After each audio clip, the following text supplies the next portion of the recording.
चीन के HMPV virus का संक्रमण लगातार बढ़ता जा रहा है। अब इस संक्रमण ने भारत में भी दस्तक दे दी है।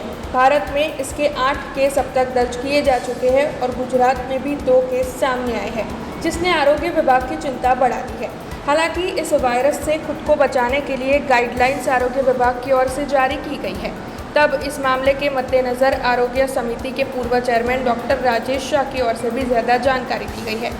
इस वायरस से खुद के बचाव के लिए वडोदरा की जनता को क्या एहतियातन कदम उठाने चाहिए, इस बारे में आरोग्य समिति के पूर्व चेयरमैन डॉक्टर राजेश शाह का क्या कहना है, आइए सुनते हैं। पृथ्वी पर एक्जिस्टन्स एनु 2001 વર્ષથી છે। આ વાયરલ ડિસીઝ ડેન્જર ડિસીઝ હોય એવું નથી, પણ હા આપણને જે કોવિડ વખતની બીક છે એટલે કોઈપણ વાયરસ જે ચાઇનામાંથી શરૂ થાય એટલે આપણી એક ગ્રંથિ બની જાય છે કે એના વિશે બહુ જ આપણે ગભરાઈ જઈએ છીએ। તો આમાં ગભરાવાની જરૂર નથી। હા, જાગૃત ચોક્કસ રહેવાનું છે કે માત્ર આ વાયરસ નહીં, હ્યુમન મેટા ન્યુમોનિક વાયરસ એ આપણે એ વાયરસનો ડર નથી, પણ આપણે કોઈ પણ વાયરલ ડિસીઝ આવે એ વાયરલ ડિસીઝ માટે આપણે એલર્ટ રહેવાનું છે, જાગૃત રહેવાનું છે। એના માટેનો આ સમય છે કે શિયાળાથી વસંત પંચમી સુધી, વિન્ટર ટુ સ્પ્રિંગ, ત્યાં સુધીમાં કોઈ પણ વાયરલ ડિસીઝ હોય એના આક્રમણ ખૂબ ચાલુ હોય છે।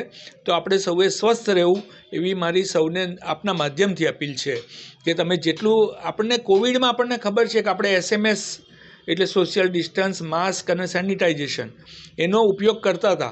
હવે એને આપણે એક આદત બનાવી દેવી પડશે કે એવું નહીં કે જ્યારે બીમાર થઈએ કે બીમાર રહીએ ત્યારે જ આ વસ્તુને અમલમાં મૂકવી। હવે આને આદત બનાવી અને આપણે એને ફોલો કરતાં શીખવું જ પડશે, તો આપણે ચોક્કસ સ્વસ્થ રહી શકીશું।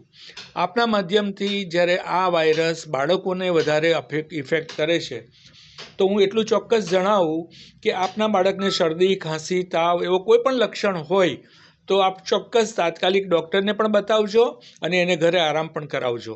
એને સ્કૂલે મોકલવાનો, શાળાએ મોકલવાનો જો મોહ રાખીશું તો એ બાળકના માધ્યમથી બીજા કેટલા બધા બાળકોને આ ઇન્ફેક્શન સ્પ્રેડ થશે, કારણ કે આ એરબોર્ન ઇન્ફેક્શન હોય, એર ડ્રોપલેટ્સથી સ્પ્રેડ થતું હોય, સરફેસ ઇન્ફેક્શનથી સ્પ્રેડ થતું હોય, તો આપણે એમાં વિશેષ કાળજી રાખીશું। આ વાયરસની અસર જેની રોગપ્રતિકારક શક્તિ ઓછી હોય એને થવાની શક્યતાઓ સૌથી વધારે હોય છે। તો રોગપ્રતિકારક શક્તિ ઓછી કોની હોય?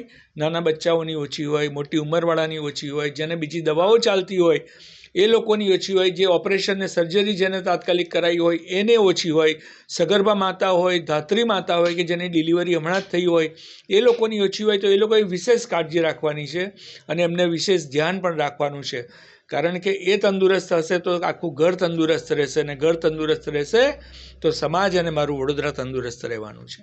हमसे जुड़े रहने के लिए हमारे YouTube चैनल को सब्सक्राइब करें और नई वीडियो की नोटिफिकेशन के लिए बेल आइकॉन को दबाएं।